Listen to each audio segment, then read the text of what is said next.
If you are moving to Dubai, here is the best advice that I could ever give you. I have had so many messages saying, Poppy, I'm thinking of moving, I'm moving, can you give me any recommendations, any advice that you can swing by me? And honestly, there's just so much. So I thought, right, let me do a video so you find out everything that you need to know and all the inside of things that you need to know before moving. For context, I'm Poppy Owen. I moved to Dubai 3 years ago with my husband and 2 children, and no plans to ever leave Dubai. So that shows you how much I love it. But equally, I wish I had somebody tell me a few things before I did move. So let's get into it. First things first, I'm going to go through money. This is the number one question I get asked. Poppy, how much money do I need to be able to move to Dubai? What would you consider is a livable amount of money to bring in every single month? So first of all, we have based costs and things like that based on a family of 4. I have done a video about the living costs in Dubai as a family of 4, so go and check out that video.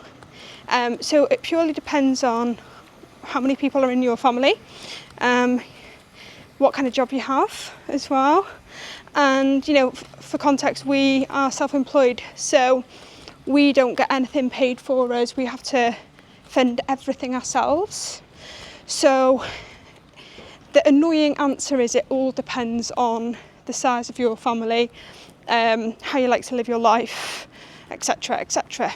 Now, I would say on a broad basis, a family of 2 kids, 2 adults, it really does depend on where you live as well.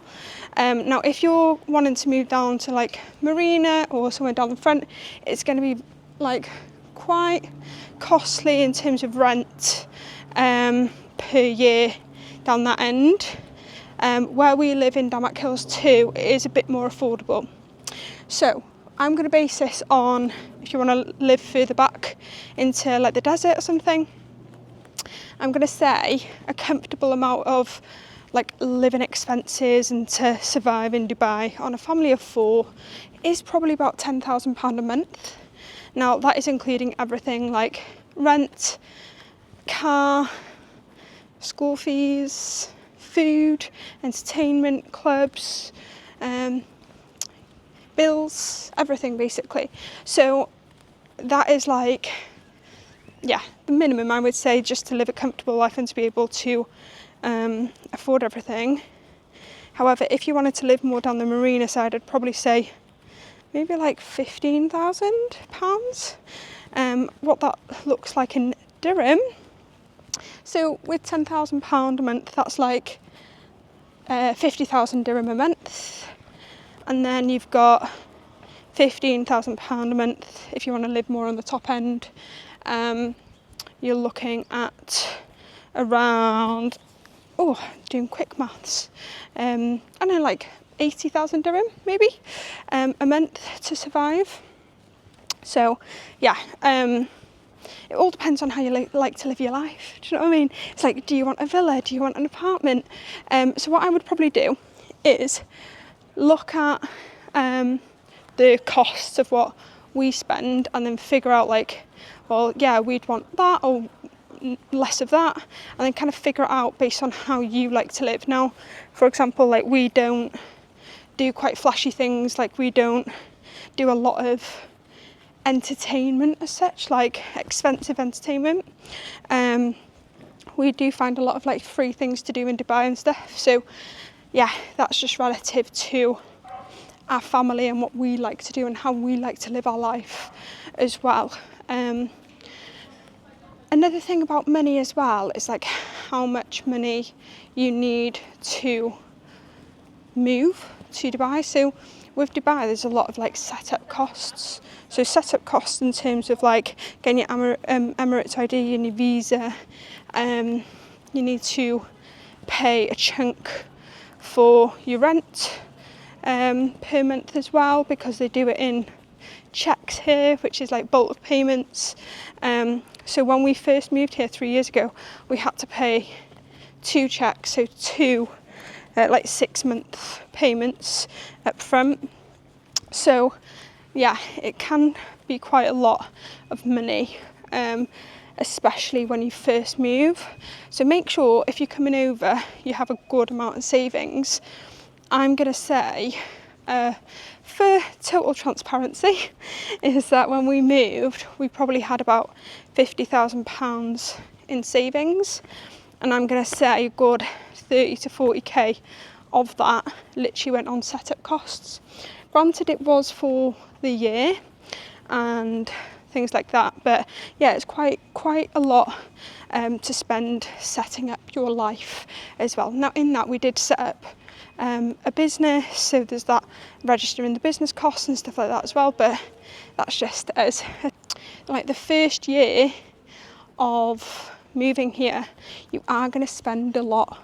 Now, I'm not just talking about the setup costs and things like that.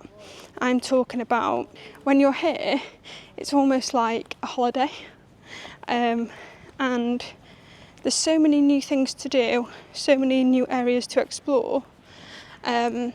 Naturally, you're going to want to spend like a lot of money doing these things, and then because you don't have any idea of how much things cost here, it's like you kind of lose that. So you do spend a lot of money in the first year. Luckily, we had savings, we were still generating money in our business as well.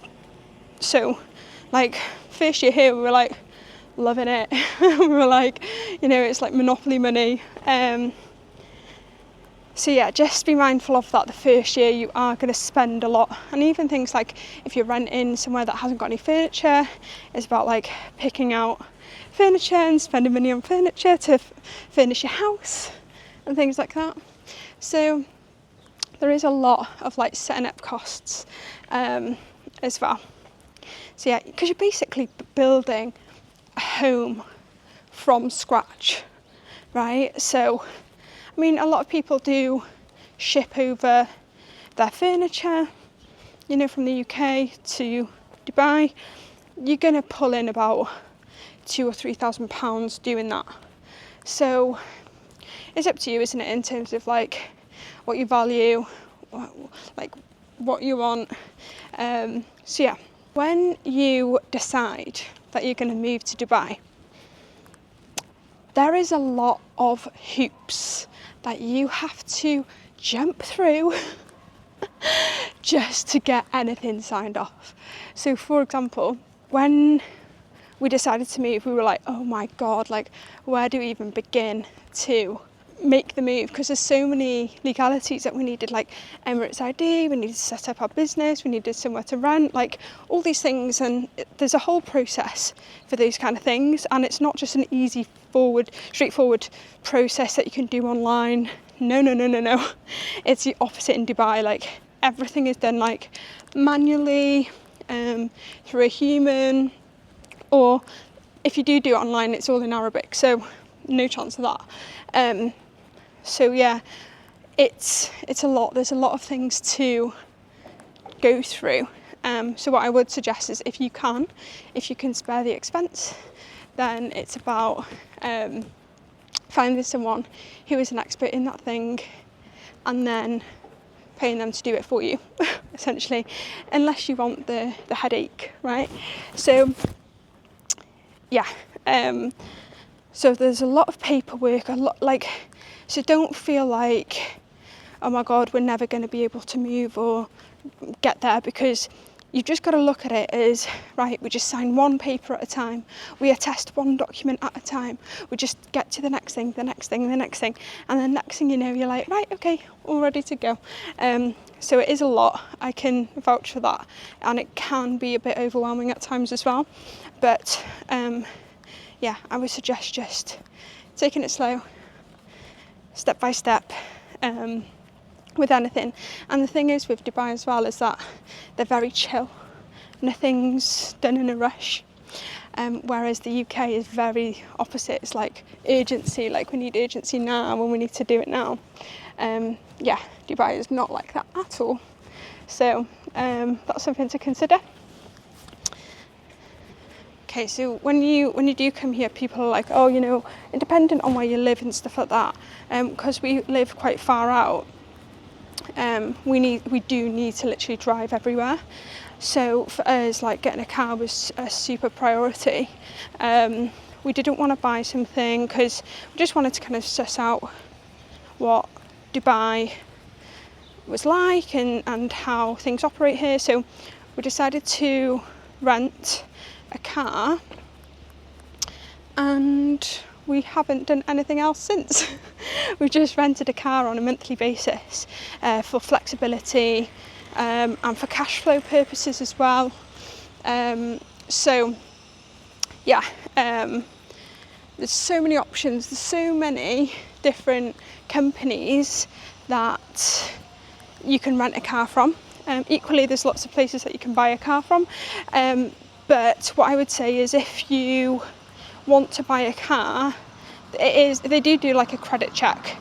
So it is difficult if you're a business owner and you haven't been operating in Dubai for a while. Like, you can't really get finance or anything. I would say that if you're going to buy, then it has to be outright. Like, if you've got the cash up front, you need to be able to just pay for the car outright to buy a car. So it just depends on how you like to manage your money and stuff like that as well. Everyone has a preference, you know. Okay, I did mention earlier about checks for rent, and you do need a checkbook in Dubai, which is crazy because, I mean, who uses checkbooks these days? But certainly Dubai does. So you tend to need checkbooks for rent, like bulk payments, which you would, if you've got a landlord, you'd fill all the checks out for the year as to how many checks you have agreed with your landlord to pay for your rent. You fill them all out and then you give them all to your landlord, and then they will cash the check based on the day that your rent needs to be paid. If your check bounces or you miss a payment or something like that, insufficient funds in your account, you will be charged normally about £250 if you miss that payment or whatever. So yeah, got to make sure that there's money in the account. So yeah, but you don't need checkbooks for anything else, to be honest, just rent. Okay, next step is finding your people. So finding your people in Dubai is something that I struggled with the most, and actually my husband struggled with the most. It's like finding new people, because when you're in Dubai, in the UK, you know, you've got the same kind of banter. You can have a great conversation because you know it's everything's familiar. Whereas in Dubai, you don't have that. Like, it's very because there's so many different cultures and stuff. The banter's not the same, the chat's not the same. So finding people here is quite difficult. I'm quite an introvert. My husband is an extrovert. So he feeds off people like energy, and for me, I'm just not that way inclined. Like, I'll just keep myself to myself and just do my thing. So Ben, my husband, he really felt lost for a while because he didn't have his tribe, his community. So yeah, I mean, how we have our group of friends now, and you know how we've built like this family unit, like of friends out in Dubai now. It's taken 3 years. Okay, it's taken 3 years for me to even get to the stage. First of all, it's people who you know who have moved to Dubai, connecting with those who have already made the move from the UK, or people who you already know, is the first win. It's the first way you're gonna get familiarity and kind of build up that friendship group, because it's familiar, right? So like one of my best friend in Dubai, I met through business in the UK years and years ago, and then I moved, and then she decided to move, so obviously I was her first point of contact as well, moving here, and now we're inseparable. But equally, we've got a really great group of friends now. I'm going to say it's only formed over the last like 6 months, and that is from our kids' school. So you know when you meet parents outside the gate and stuff, then that way, because our kids go to a British school. Same chat, same banter, all of those kind of things. So we've got a really good, solid group of friends there, where there's like 3 or 4 different couples with kids, where we do quite a lot of things together now. So, but that has taken so long, it didn't just happen overnight. And the thing is as well, people in Dubai, they do move a lot. So like you'll create a friend or build up a community, and then next thing you know, people are moving away or moving back to UK. So that's the thing about Dubai, is there's a lot of movement. So something to think about. Something I do want you to know is that even to this day, 3 years on of moving in Dubai, nobody has it figured out. We don't have it figured out. We're always learning about people, how people do business out here, everything. We're always learning, and it's very eye-opening as well. I feel like it's only now, after 3 years, that we do have some kind of understanding about how Dubai works and its values and what it wants for its people and things like that. So little things of like, people say, oh, Dubai's a land of opportunity and everyone wants to do business with one another and things like that. The reality is, in Dubai, it's about who you know. So people say like, start a business in Dubai and things like that. It's actually not built on social media or like ads or anything, because it's such a cold concept coming into Dubai, So it is about who you know. So connections are so powerful in Dubai, and I think it's probably one of the most important things about doing business in Dubai as well, or getting the best of the best, really excelling and exceeding in Dubai. So yeah, we've kind of learned that the hard way, in terms of, we did think like, oh, maybe we'll come here and loads of opportunities will be presented to us, but no, that's not how it works. So it is all about who you know. What I would suggest is make contacts even before you come out to Dubai, if you can, in any way, or like things like join community-based groups on like Facebook, WhatsApp, whatever it is, before you move here. That'll be so important, because that way you're already a part of the community rather than somebody new trying to figure it out. So yeah, I would probably go to Facebook. Facebook's the best kind of place for that.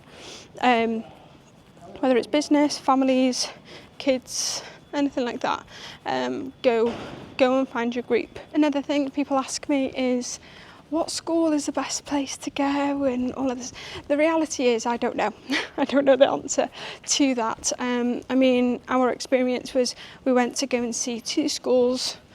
The first school we went to, we just knew it wasn't for us.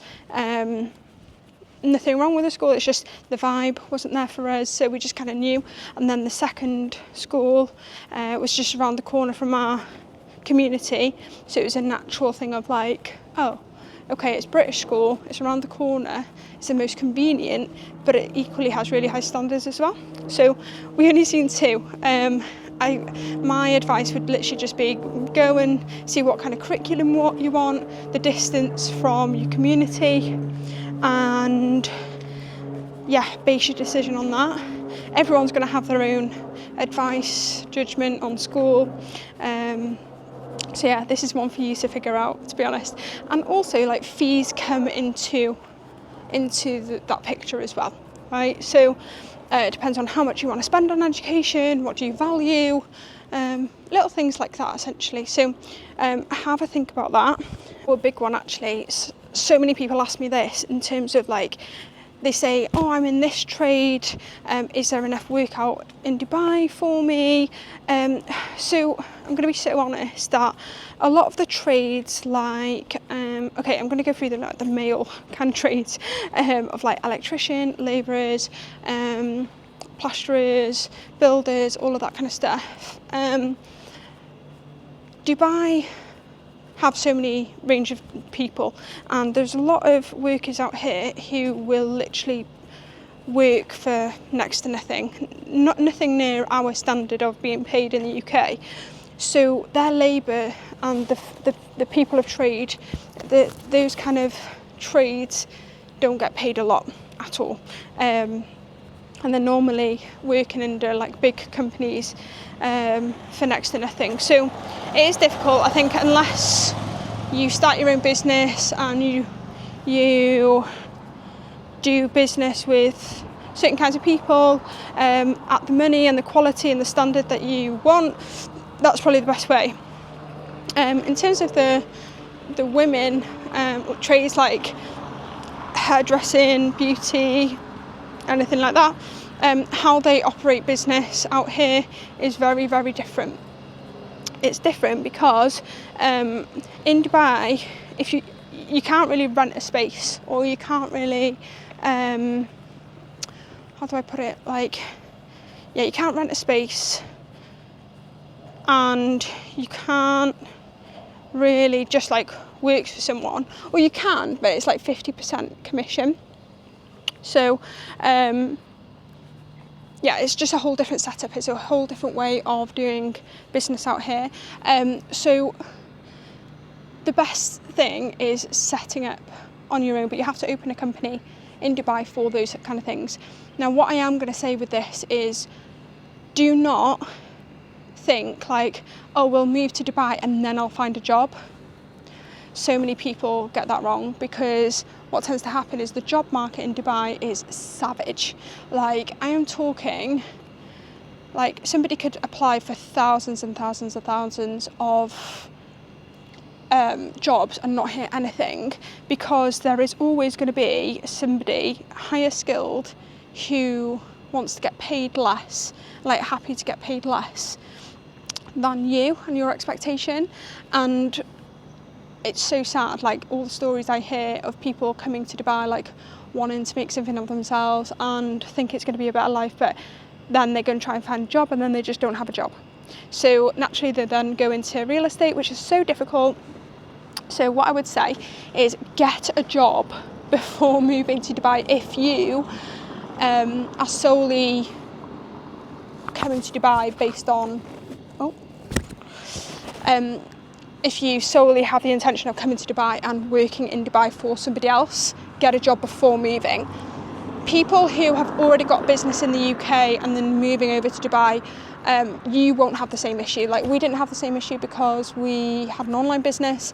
What I would say is start the business creation process of Dubai, registering your business in Dubai before you move out to Dubai. You can do that. They can just start the process, and they set up the company process, and then it kind of just stops at the point of getting the Emirates ID and visa thing, but then that can be done when you're here, but at least all the business documentation is done before you move here. That's what I did. So I did it like a month before moving. So if you do have a business, you're going to be fine. Like, if you operate online worldwide, you're not based on location, you're going to be fine. I've got friends out here who somebody who's got a job as a teacher, they secured it before moving to Dubai. The other person has their own business, and that works perfectly, because when you have a job like being a teacher or something in Dubai, you get everything paid for in terms of accommodation allowance, you get a school allowance, you get car allowance, like things like that. Whereas business owners don't get jack shit. So nothing like that. So they have the security and then the flexibility of working from wherever they are as well. So yeah, what I would say, if you take anything from this video, is to secure a job before moving to Dubai. And if you are looking for a job, like I said, it's all going to be about who you know, unfortunately. Anything you need in terms of movers, packers, maids, cleaners, any trade, anything at all, Dubai has it all. So you'll never be sure of choice about what help you can get out here as well, just go on a Facebook group, go on a WhatsApp group, ask for a recommendation, and you'll probably get sent thousands. So yeah, it's very accommodating Dubai, which is what I love. Food deliveries, all sorts, it's all available. So you know, as soon as we moved to Dubai, we were like, oh shit, we've got no food, like what we're gonna do. Luckily our agent at the time, he was like, right, go on into the shop, which is an app in Dubai, and you can just get a bunch of like groceries delivered to your door within half an hour, so you'll be fully stocked up with like milk and cereal and all the things ready for the kids. But yeah, it is more accommodating than any other place that I've ever been to anyway. But yeah, we absolutely love it. No regrets of moving. Don't get me wrong, we do love we love the UK for what it is, but we just choose to live in Dubai and its beauty, and we're so grateful to be able to live here. So if I can help you make the move easier, or you got more clarity, you get more confidence in moving, then that's my job done. Because yeah, I remember when I was literally in your shoes and I was just a bit like, what the hell, like there's so much things going on and so many questions, and you don't know where to go and don't know where to ask. So yeah, I totally get it. I totally get it. Please, pop a comment underneath, or follow me on TikTok. There's lots of things on there. Follow me on Instagram. Post as much value as I can. But yeah, if you need any recommendations or anything, or trusted people to do anything, just let me know and I'll help you out as much as possible. Thank you so much for watching this video. I'm a bit out of breath now, I'm not gonna lie. I'm like getting my steps in and it's like middle of the day. But actually, we're in November, it's about 29 degrees, perfect time of year. I'm sweating a little bit, but I've got a long sleeve top on, so I'm fine. But yeah, if you've enjoyed this video, give me a thumbs up, subscribe to my channel, pop any comments or questions underneath.